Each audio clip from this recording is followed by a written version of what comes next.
Hello everyone, I welcome all of you to this lecture. So till now we have completed unit number 1, that is introduction to control system, and second unit, that is based upon block diagram reduction and signal flow graphs. Okay, so let us start unit number 3, that is based upon performance of a control system and related to stability. So the unit number 3 is performance and stability of a control system. Okay, so why the performance and stability is very important? If you see any control system, when you design that control system, you have to analyze that system in terms of its performance and in terms of its stability. You have to check its performance, that is the system's performance, as well as we have to check the stability of the system, because stability is very important. Whenever the system is stable, then only it can give you a proper output. If system is unstable or the behavior of the system is not stable, then the system is not giving you a proper output. So if you see this performance and stability, these are parallel terms. When the system is stable, then it will give you perfect performance. Okay, so that's why these two terms are very important as far as the design of control system is concerned. So let us see one by one. Okay, so if you see in this unit, we have to see first time response of any system, because with respect to time we have to check the performance of the system, its output of a system for a given input. Okay, so in time domain analysis, time is independent variable. Okay, so time is an independent variable in time domain analysis. So when a system is given an excitation, there is a response. Okay, so what do you mean by excitation? Excitation is nothing but an input. So when you give the input to any system generates a response to that, and that is called as a output. Okay, so let's see the definition of a time response. The time response of a system to an applied excitation is called as time response, and it is the function of a CT. Okay, so it is the response of a system to an applied excitation, which is called as a time response, and it is just a function of a CT. So this T is very important, that you take in mind. So let us see one example related to that. So if you see this diagram, the response of a motor's speed when a command is given to increase the speed as shown in figure. Okay, so if you see this diagram shows the motor's speed when a command is given. Okay, so initially suppose the motor is running at 1000 rpm. So what do you mean by 1000 rpm? That is revolution per minute. And suppose if you want to change the speed of this motor to 1500 rpm. Okay, so here if you see, this is a time axis and this is the rpm. Okay, so if you see this time axis and this rpm, here at t is equal to 0 we have given the input, so that command input we can say, so that we can get the output rpm as 1500. But if you see this system, its output is not directly settled to this 1500. Okay, so it is here gradually increasing, the speed is gradually increasing like this. Okay, so at some point it is crossing that 1500. See, this is very important thing. Okay, we want 1500. Okay, again I am repeating, we want the speed as a 1500. The initial speed is 1000, that is 1000, and we want the speed as a 1500. So here at t is equal to 0 we give the command so that the speed can be reached, we can get a speed as a 1500. Okay, but it is not directly going to this 1500. Ideally it should go at t is equal to 0 itself, because we have given the input as a t is equal to 0, but it is increasing gradually, slowly, and at some point we are getting that 1500, no doubt, but it is again crossing that for some time, and again it is regulating itself to that 1500. Okay, so if you see this is called as a overshoot. Okay, so this is called as overshoot. It is just behavior of the system that we have to see afterwards. Okay, and such oscillations we get. Okay, so in unit number 1 we have seen that we are getting some oscillations in control system. So these are nothing but the oscillation, because the output oscillates here for some time and then it stabilize at t is equal to s. Okay, so that is called as a settling time, we can say. Okay, so what do you mean by this TA, TR, TP and the TS? This we will see detailed afterwards. Don't worry about this. In upcoming slides we will see about this one. Just to understand the concept here, how the system is responding to the given input in a time domain analysis. Okay, so time domain analysis means what? This is a time axis, and system is not responding quickly to the time or the command we are giving at any time. So it is taking some time, and that response is nothing but a time domain analysis. Okay, so that we have to see. So I think you got the idea behind this. So if you see, as seen from figure, the motor speed gradually picks up from 1000 rpm and move towards the 1500 rpm. It overshoots. So if you see this diagram, this is called as overshoot. It overshoots and again corrects itself and finally settles down at the last value. Okay, so these things we have discussed now. Again, if you take another example for understanding, the response of the lip to the input to move up is shown in figure. Suppose you are at a floor 0, okay, and suppose command input is given at t is equal to 0. Suppose this is a 0. So if you see the input, ideally it should go fast to the floor number 1 directly, but if you see, it is gradually increasing. Okay, so if you see, this is the command input and it should be ideally like this, but it is actually going or increasing gradually like this slope. Okay, and the actual movement is that. So after TS it settles down to floor number 1. Similarly, in this diagram also we have seen that this is the actual this is the command input or expected output we should get here, but actually we are getting the speed like this. Okay, so like this we are getting. Okay, so this is all about the time response. I think you got the idea behind this, how the time response that we are getting here, and we have to do the analysis of this time response for the control system, and that is called as a time response or time domain specifications of any control system. So this is very important as far as the design engineer or designing of control system is concerned, because we must know how much time that system is taking to settle the actual output, and what parameters should be adjusted so that we get that very less time it should require to get a actual output. Okay, so this we will see afterwards, why time domain analysis is important and all these things. Okay, so let us see next point. This we have seen another example, time response.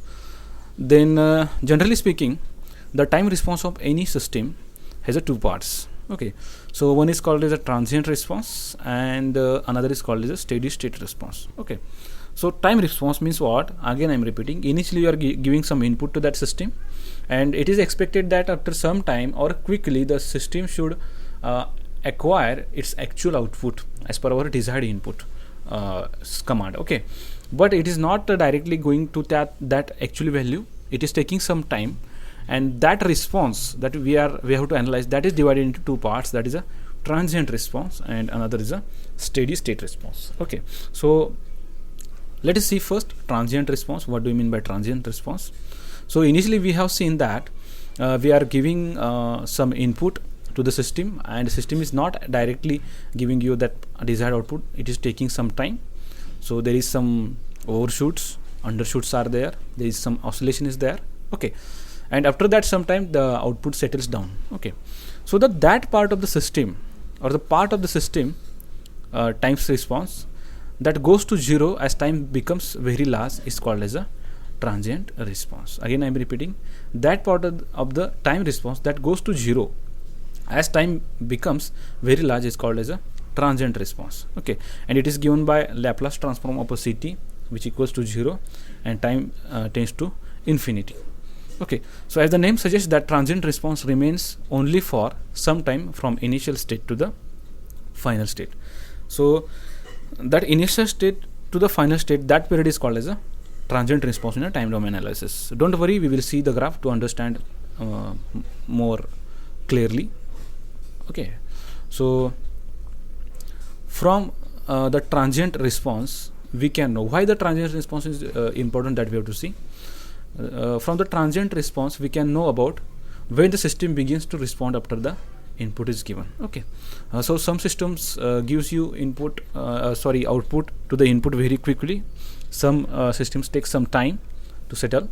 So okay, so from transient response, or that graph with respect to time versus output, we can get the information about the system, that when that system begins to respond after the input is given.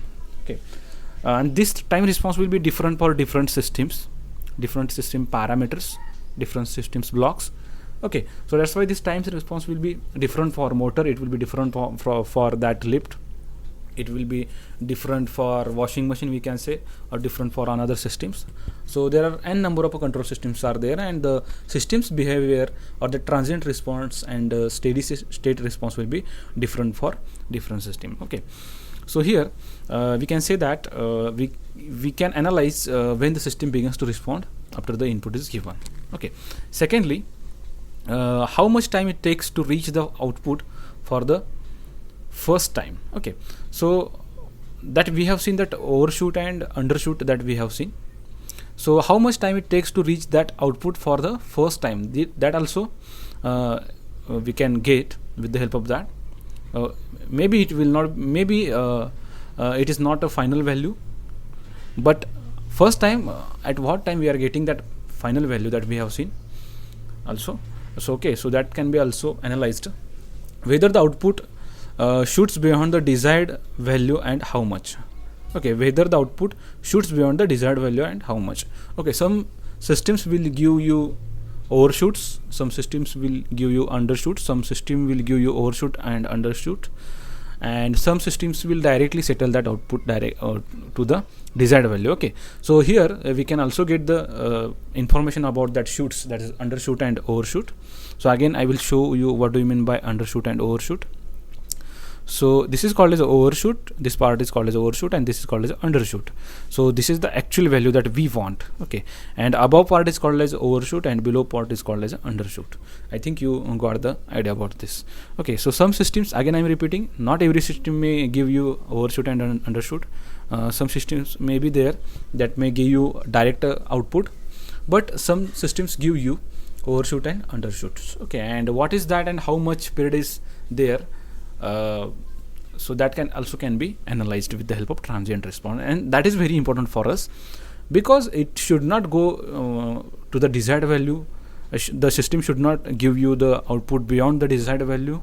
Okay, so it may be harmful for the system which is connected to the another system or another parameters in our applications. Okay, so that's why that period and that amplitude, overshoot, undershoot amplitude, that is also important for us as far as the design of the system is concerned, so that we can make a certain arrangement for that and we can reduce that overshoot and undershoot. Okay, now let us see next point, that is whether the output oscillates about its final value. Okay, so that combination of undershoot and overshoot, we can say that is called as oscillations. Oscillation means what? With respect to time, that output continuously going to positive, negative, or upper shoot, undershoot, upper shoot, undershoot, like this fashion.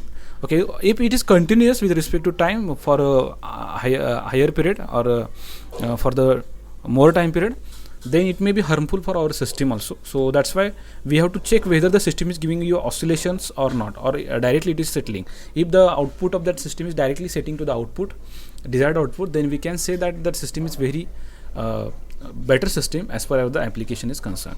But if there is oscillation, then we have to think about that and we have to take some action regarding that, so that we have to reduce that oscillations. So that is that information also we can get from the transient response. Okay, next is when does it settles to the final value. Okay, so this is very important point, that is after giving the input, how much time it is taking to settle the output, desired output after that overshoot, undershoot, and then oscillations. That is again very important. Okay, so all this information that we are getting from the transient response, and this response can be analyzed to design a perfect control system. Okay, so that's why the transient response is very important, because if you see any system, we don't know how the input is going to be. Okay, so we can't design our system for each and every input that may be applied by the user or by the external parameters, but we must be ready for each and every parameter, each and every input combinations, so that our output, our system can give a proper output for that. Okay, so that we will see afterwards, don't worry about that. Then this is about the transient response, and next is that we have to see that steady state response. Okay, now if you see the diagram here,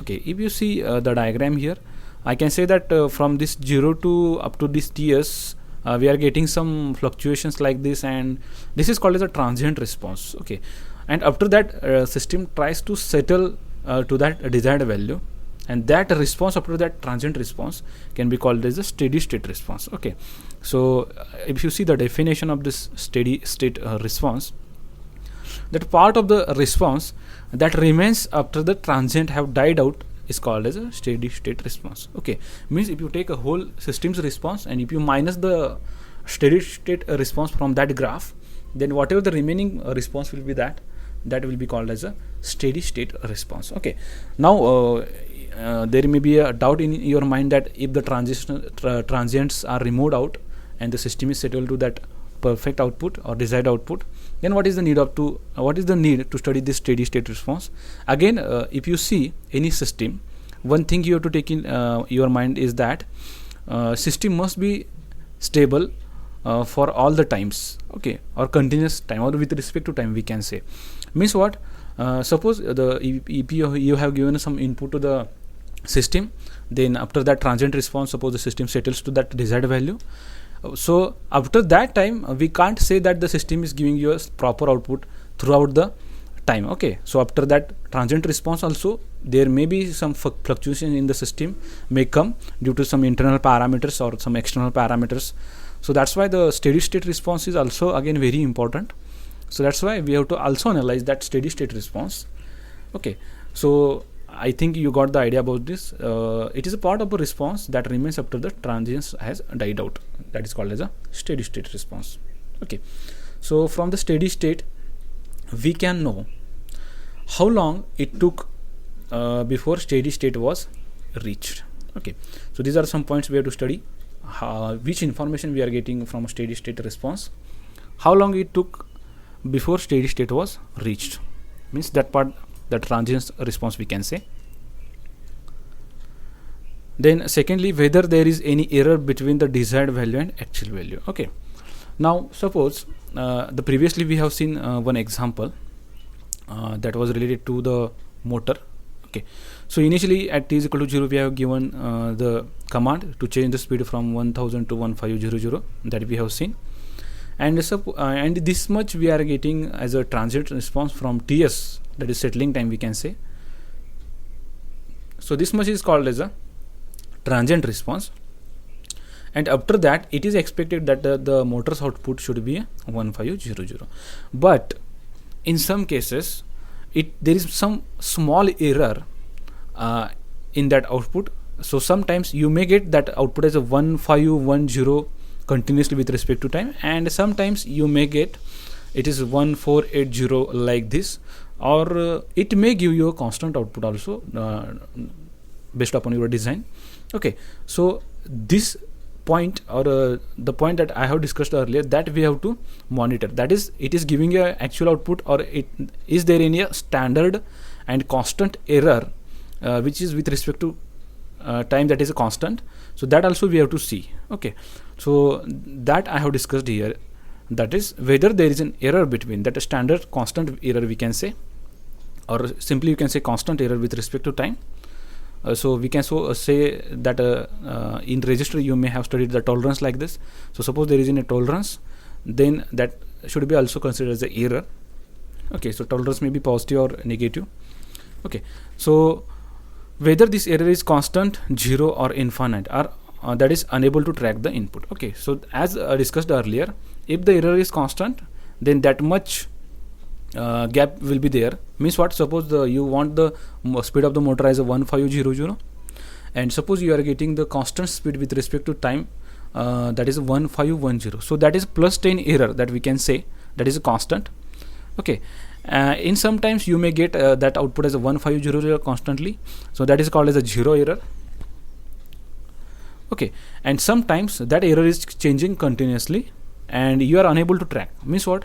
You want that output as a 1500, but for some time it will give you as a 1510, sometime it will give you as a 1520, suddenly it will come to 1490, suddenly it will go to 1400 for some time. So such type of error is unpredictable and we can't trace that error. Okay, so we don't know why that system is given the error and why the system is behaving like this. So unable to track the input. Okay, means what? Sometimes we change that input, and sometimes for the particular input it is giving a plus 10 as error, and for the another input it will give you as a minus 10 as error, or the error constant. Sometime it is giving you a zero error, that is a stable output, and sometime it is unpredictable. So that's why here we can say that it is unable to track the input. Okay, so such information we can get from that steady state response. Okay, so combinedly if you study the transient response and the steady state response, then you will get all the information about the system's behavior for that particular input that you have applied. Okay, so that is all about the time domain analysis of any system, which is combination of a transient state response or transient response and steady state response of the system. Okay, so this is very basics that is very important while studying any system's behavior. Okay, so I think you got the idea about this. Now let us see the next point. So this point we have discussed earlier. If you see this, this is one example. So this is output, that is a CT, and with respect to time t. Okay, so at t is equal to 0, so suppose you have given some input to the system and the system will behave like this, and suppose you want a 1 as output, but system will not get that 1 directly, it will go towards the 1.02, that is called as a overshoot, and then it will go towards downwards, and again it will cross that 1 and go towards the 0.98, that is called as undershoot. Then there will be another small overshoot will be there, another small undershoot will be there, and this is called as oscillation part of that transient response, and after some time it will settle down. Okay, now this part from 0 to, consider this as a 0, from 0 to that TS, that is called as a transient response, and now the response which we are getting from TS towards the time for your desired time, that is called as a steady state response. Okay, and if you see here, the output is here only, it is not going towards the 1, so this much error that we can say. So there is error, so sometime it may go to positive, sometime it may go to negative, and sometime it will be 0, or you will get a 1 output. Okay, so this much is error in this steady state response. Okay, so which system will be perfect system, we can say, in terms of transient response? If the transient response time is very less, then we can say that the system will be very better. And suppose if you talk about the steady state response, then if that system is giving you a perfect output, then we can say that it is a means what, the steady state error is suppose 0, then we can say that the system is giving you a perfect output. Okay, so this is all about the steady state response and transient response, which has shown in one diagram. Okay, so here the another example is also given. Some systems may give you oscillations like this, and some system will gradually go towards the output. Okay, so it is not expected that every transient response should give you that overshoot and undershoot. Again, I am repeating this because there are some systems which may behave like this, or there are some systems which may give you that gradual increase in that input, and after that you will get some perfect output. Okay, so this is called as transient response here. This is called as steady state response. Okay.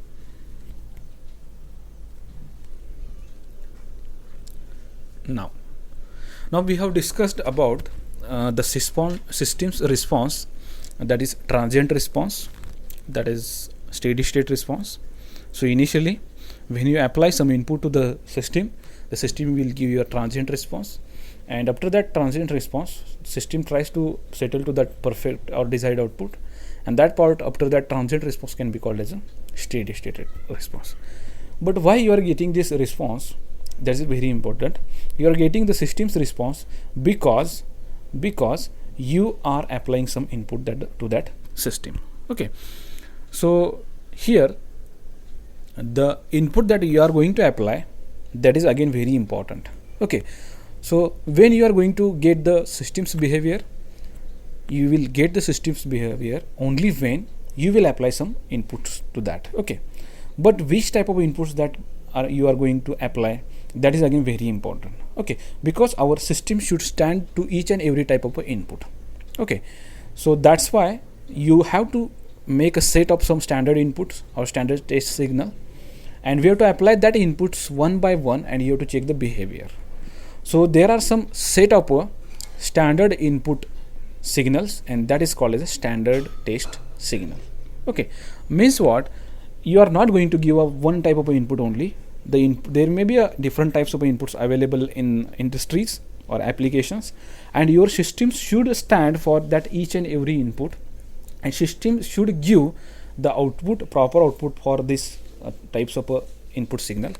So whenever you design any control system, okay, whenever you design any control system, you have to take this standard test signal, you have to apply to that control system, and you have to analyze the output of the system. Then only you will analyze perfectly how your system will behave for different types of state signals or standard test signals. Okay, so that's why this standard test signal that we have to see, and this is very important. I think you got the idea about this standard test signal.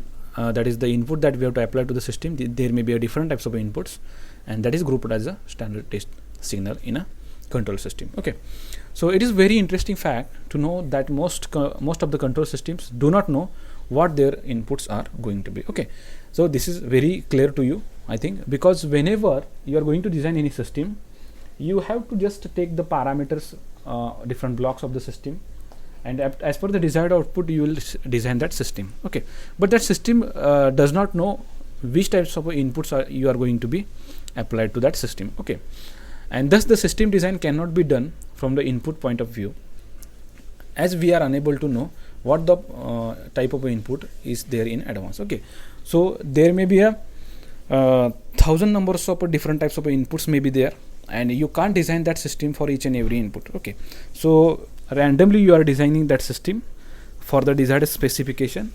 Okay, but you don't know how the system will face that input. Okay, suppose you are driving a car. Okay, so your car is control system, but you don't know which types of roads that you are going to face. Okay, so that road is nothing but the input to your car. Okay, we can say, and under such different types of roads, or on the different types of roads, we have to drive that car. Okay, so your car is control system, and your car cannot be designed for each and every types of roads, but it should run on a major types of roads. That is very important. Okay, so here the conclusion of this slide is that the system don't know about their inputs. Okay, because again I am repeating, inputs may be of thousands, or different types of inputs may be there. Okay, and the system cannot be designed for each and every input, because we also don't know which type of input our system is going to be faced in the future. Okay, so that's why we have to apply the standard state signal. That is very important. Okay, so need of standard test signals that we have to see. I have discussed earlier this point in previous slide. When a radar tracks an enemy plane, the nature of the enemy's plane's variation is random. Okay, suppose you are tracking some enemy's plane with the help of a radar, then you don't know which type of plane is there, and variation, which types of variation is there, which type of ground is there, which type of plane is there, which type of atmosphere is there. Okay, so we don't know about that. Okay, the next is the terrain curves on a road are random for a drives in an automobile system. Okay, so that this point we have discussed earlier as a part of example. Then the loading on a shearing machine. Okay, the shearing means what? The machine which is used for cutting of alloys and different types of metals, that is called a shearing machine. The loading on a shearing machine, when and which load will be applied or thrown up. So that shearing machine don't know which types of load that machine is going to cut or face or process. Okay, so these are some examples. So that's why we have to analyze our system for known standard test signals. So then that will be better for us. Okay, so that is very important. Okay, so this is all about the need of a standard test signal. We will see different parts of this again in a next lecture. For this today's lecture, this is sufficient. In next lecture, we will see the need of a standard test signal and which standard test signals that we are going to apply. So for today's lecture, this much is sufficient. Just to go through the each and every point. This is very basics that we have covered, because I have already told you that before studying any subject or any topic, you must know the basics about that. Okay, if you don't know about the use of the transient response, why we are using the transient response, why we are analyzing that transient response, and that steady state response, why it is taken into account, and after that, before studying this, if you study that transient response and steady state response, then there will not be any value of that. Okay, so that's why you must know why that response is important for our system. Okay, so that is very important as far as the actual design engineer is concerned, or design engineering is concerned. Okay, so this much is sufficient for today's lecture.